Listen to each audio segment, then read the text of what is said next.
5 দিন পরে আমার নবীর ধরণী বরণী অর্ধাঙ্গিনী জীবন সঙ্গিনী প্রাণনী মা খাদিজাতুল কুবরা রাদিয়াল্লাহু তাআলা আনহা তিনিও বাবা ইন্তেকাল হয়েছিল। মা খাদিজা কোন খাদিজা যিনি কবরের ডরে কান্ত। আমার মা বোনেরা কবরের কথা মনে পড়ে মা, কবরের ভয় কি দিলে আপনাদের আছে গো মা? একবার দিনের রাতে মনে হয় মা ওই কবরটার ভিতরে কি করে থাকবো, ওই কবরে কেমন করে ঘুমাবো।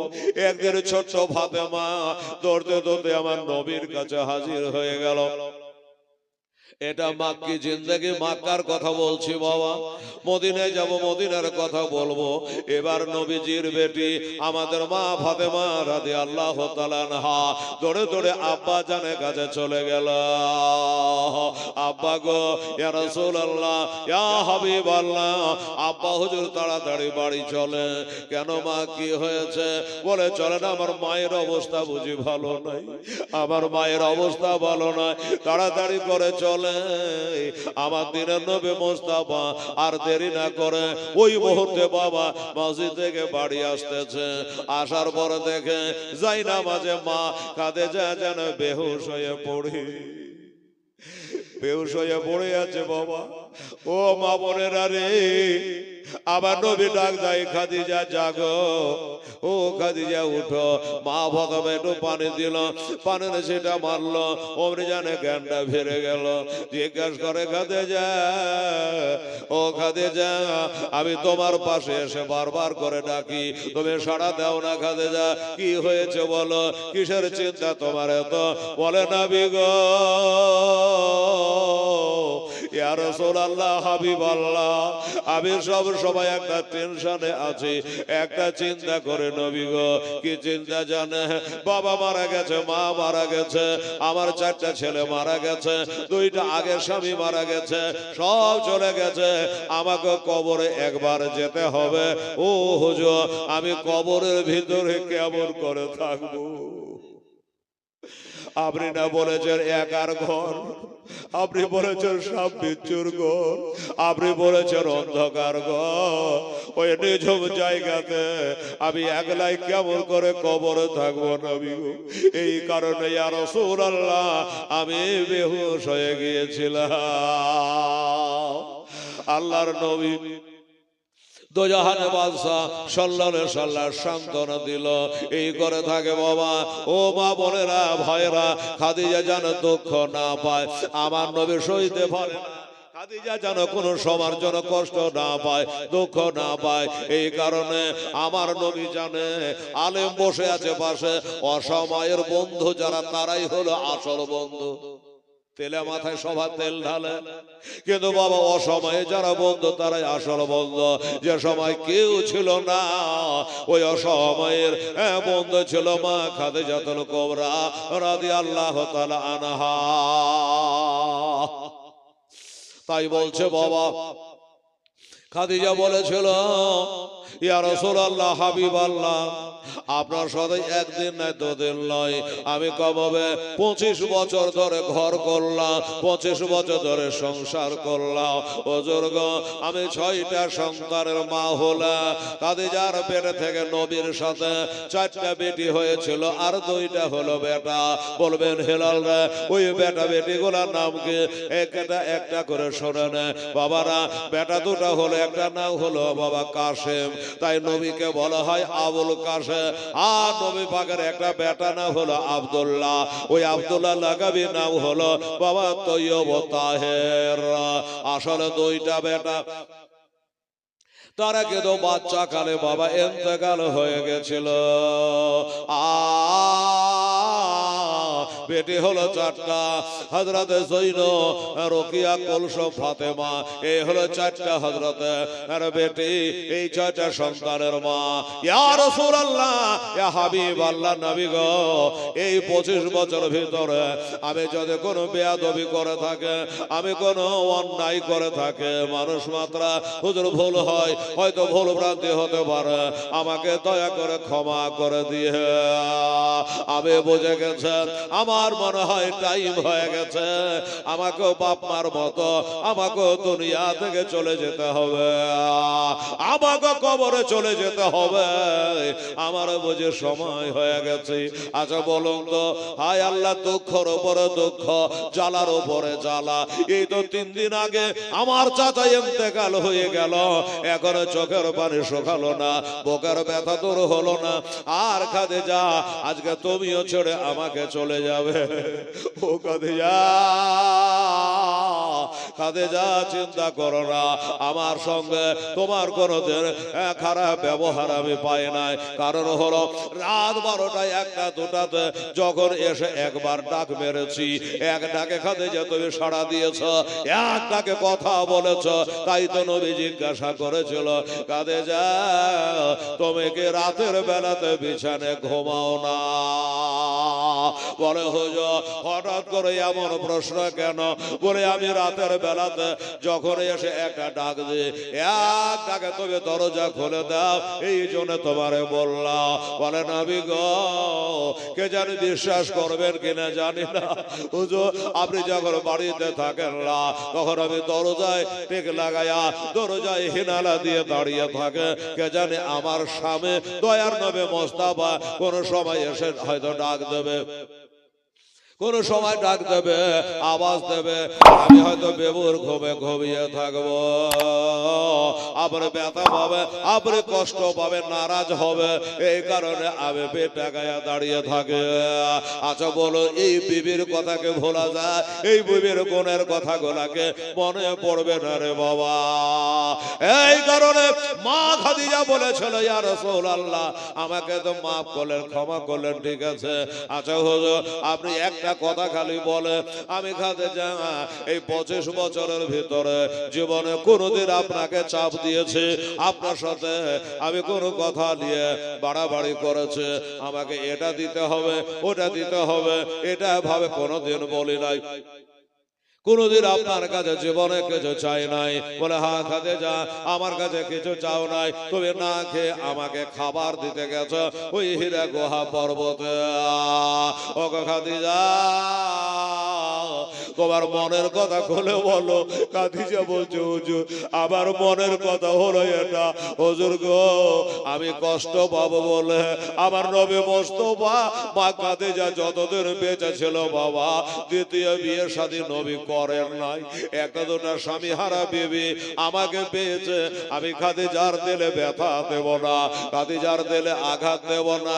এই যে আমার মা বোনেরা বসে আছে বাবা, আমার মায়েরা বোনেরা সব ব্যথা সহে নিতে পারে, কিন্তু সতীনের ঘর সইতে পারে না। তাই বাবা নবী চিন্তা করে খাদিজা আর একটা বিয়ে যদি করে খাদিজা ব্যথা পাবে, কষ্ট পাবে, তবে একটা কথা বাবা, নবী যেটা করেছেন আল্লাহর অর্ডারে করেছে, আল্লাহর হুকুমে করেছে। কোরআন বলে ওয়ায়ান্তাকু আনিল হাওয়া ইন হুয়া ইল্লা ওয়াহিয়ুন ইউহা। আলহামদুলিল্লাহ বাবা, দোয়া করতে হবে। 14,330 টাকা আপনারা এই পর্যন্ত গোড়া থেকে নিয়ে দিয়েছেন, তাহলে আপনাদেরকে আর 5,700 টাকা লাগবে। 5,700 টাকা আপনাকে দিতে হবে, তাহলে আজকে 20,000 হবে, কালকে 17। কারণ আজকে 3 রাত যদি হুজুর 3 রাতে 3,000 না বাড়ে, একই রকমই লাইন বহে গেল। সুবহানাল্লাহ, আলহামদুলিল্লাহ। কষ্ট হলে আপনি যান, কখন বসে থাকবেন, সকালে আবার মাদ্রাসা করতে হবে। আলহামদুলিল্লাহ।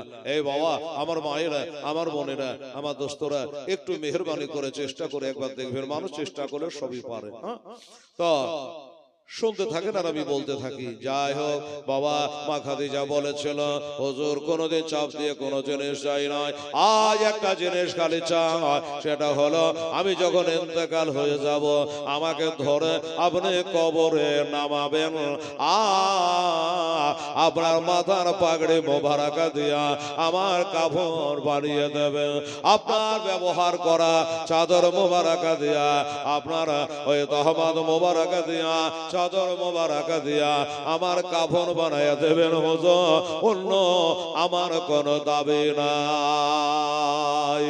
আমার নবী রাজি হয়ে গেল। খাদিজা আমি মেনে গেলাম, তুমি যেদিন ইন্তেকাল করে যাবা ইয়ামানের কাপড় দেব না, বসরার বাজারে কাপড় দেব না, মক্কা শহরের বড় দোকানের কাফন দেব না, তুমি যেদিন ইন্তেকাল করে যাবা আমার মাথার পাগড়ি মোবারক দিয়া আমার পরিধান করা বস্ত্র দিয়া তোমার কাফন বানিয়ে দেব, আর আমি ধরে তোমাকে কবরে নামাবো।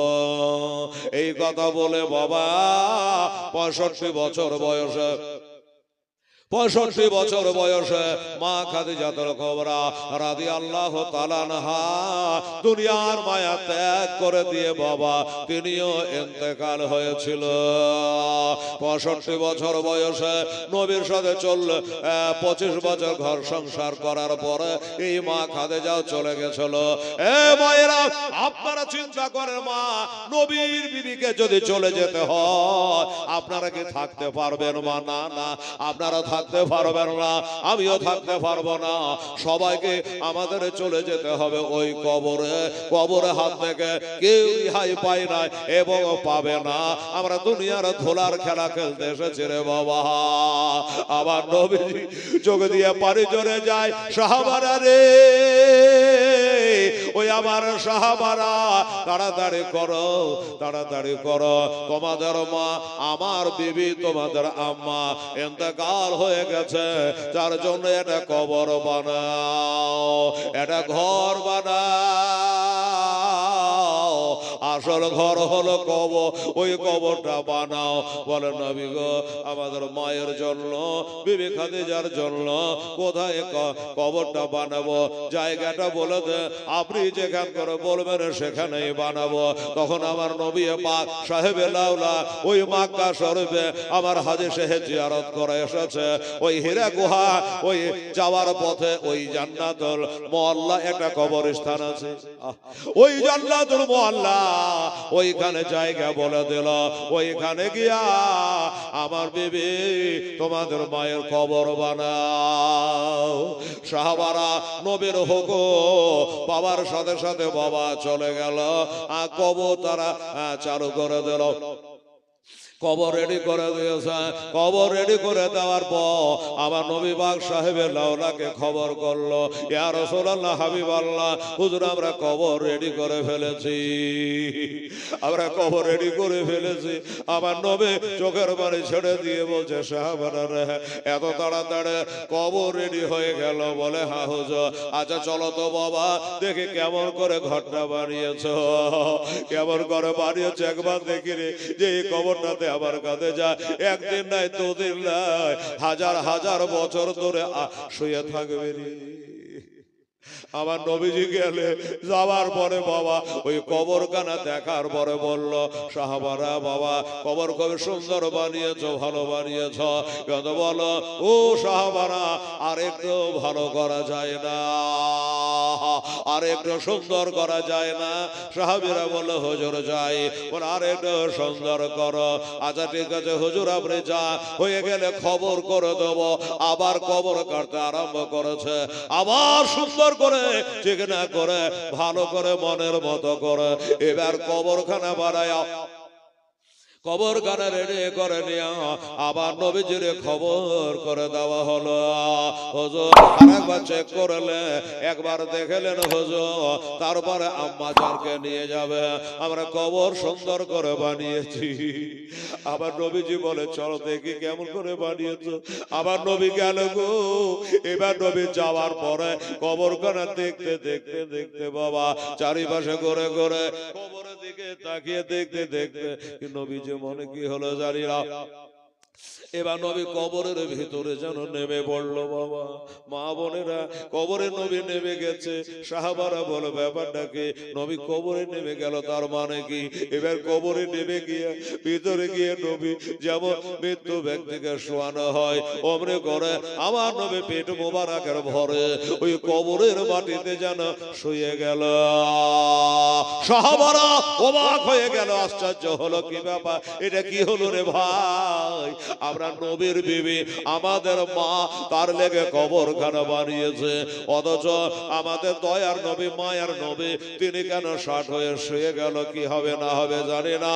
ও বাবা, একটু পরে দেখা গেল নবী গা ঝাড়া দিয়ে কবর থেকে উঠে গেল। কবর থেকে উঠে গেলে সাহাবীরা জিজ্ঞাসা করে, হুজুর ব্যাপারটা বুঝলাম না, এর আগে তো কোনোদিন দেখি নাই নবী গো, আপনার বিবি আমাদের মা খাদিজার নামে এ ঘরখানা তৈরি হলো, কিন্তু আপনি কেন শুয়ে গিয়েছিলেন? বলল, জানো গো, ও আমার আব্বারা, ও বেটারা, ও আমার সাহাবারা, জানো আমার খাদিজা মাঝে মধ্যে বেহুশ হয়ে যেত, আমার খাদিজা মাঝে মধ্যে অজ্ঞান হয়ে যেত এই কবরের ডরে, কবরের ভয় অজ্ঞান হয়ে যেত। আমার খাদিজা বলতো, আমি কবরে কেমন করে থাকবো? তাই নবী আমি কি করলাম জানো? আমার খাদিজাকে না বাবার আগে আমি আমার পিঠ মোবারকটা কবর একবার স্পর্শ করায় দিলাম, আমার পিঠটা ঢাকায় দিলাম। সাহাবারা বলে, হুজুর তাতে কি লাভ হলো? বলে, লাভ বলতে জেনে রাখো, মনে রাখো, আমি নবী মুস্তাফা আমার পিঠ মোবারকটা যে কবরে একবার স্পর্শ হয়ে যায়, ওই কবরখানা জান্নাতের টুকরা হইয়া যায়। আল্লাহ, জান্নাতের টুকরা হইয়া যায়। ওই জন্য আমার খাদিজার কবরে আমি শুয়ে গেলাম। এদিকে বাবা বলা হলো, মা খাদিজা কাফনের ব্যবস্থা তো নবী নিজের পাগড়ে দিয়ে করবে। এবার নবীর গোসল হতে আরম্ভ করলো। আমার মা বোনেরা, ভাইরা, বাবারা, এবার গোসল হচ্ছে বাবা।